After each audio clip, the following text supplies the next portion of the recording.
ازيكم عاملين يا رب تكونوا بخير. كل لعيبه الكوره وكل نفسهم يلعبوا كوره ان شاء الله نشوفكم في اكبر واحسن الانديه. معاك كابتن اسلام مصطفى فيديو جديد. النهارده ان شاء الله هنتكلم عن اختبارات النادي الاهلي.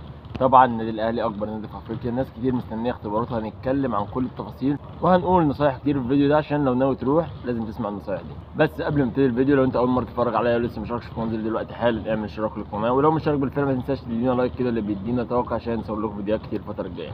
يلا نبتدي الفيديو. النادي الاهلي طبعا اكبر نادي في افريقيا، عامل اختبارات لقطاع البراعم والناشئين.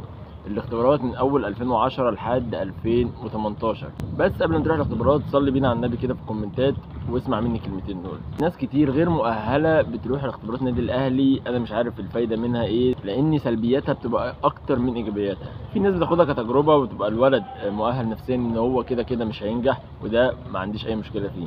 لكن في ناس كتير قوي بتبقى حاطه امالها وطموحاتها ان هي تروح النادي الاهلي وهي لسه امكانياتها ما توصلكش للنادي الاهلي، ولا توصلك حتى لنادي في الدوري الممتاز او الممتاز به.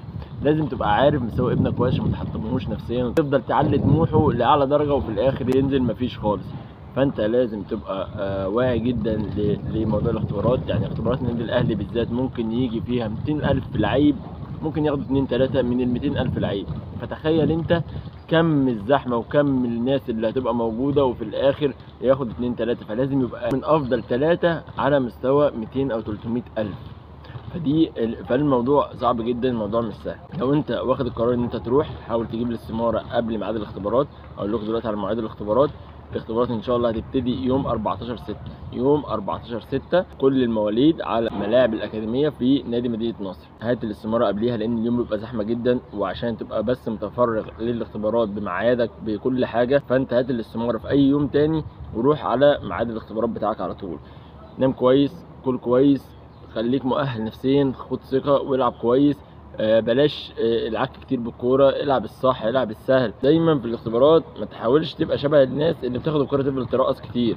هتبقى زيهم، مش هتبان ولا هم ولا انت هتبان ولا هم هيبانوا، والمجموعه كلها مش هتقبل. فانت خليك دايما نلعب الصح.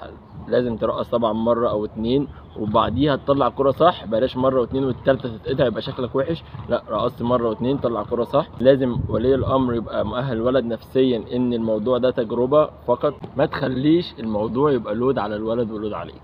لو انت شايفه ان هو مش مؤهل، يعني الافضل انا بالنسبه لي اشتغل عليه وما تروحش اختبار غير لما يكون مؤهل نفسيا. تروح تسحب الاستماره، تعرف ميعادك. سعر الاستماره من 100 150. هم ما اعلنوش عن سعر الاستماره بس هتلاقي يا 100 يا 150. الاختبارات من الساعه 1 ظهر لحد الساعه 4 العصر، من 1 الظهر لحد الساعه 4 العصر. ربنا يكرمكم ان شاء الله وتبقى خطوه موفقه. ولو محتاج اي حاجه اكتب لي في الكومنتات هرد عليك على طول. كده خلصنا الفيديو النهارده، يا رب تكونوا استفدتوا. كان معاك كابتن اسلام مصطفى، قناه يوميات لعب كره القدم. اشوفكم في فيديو جديد والسلام عليكم.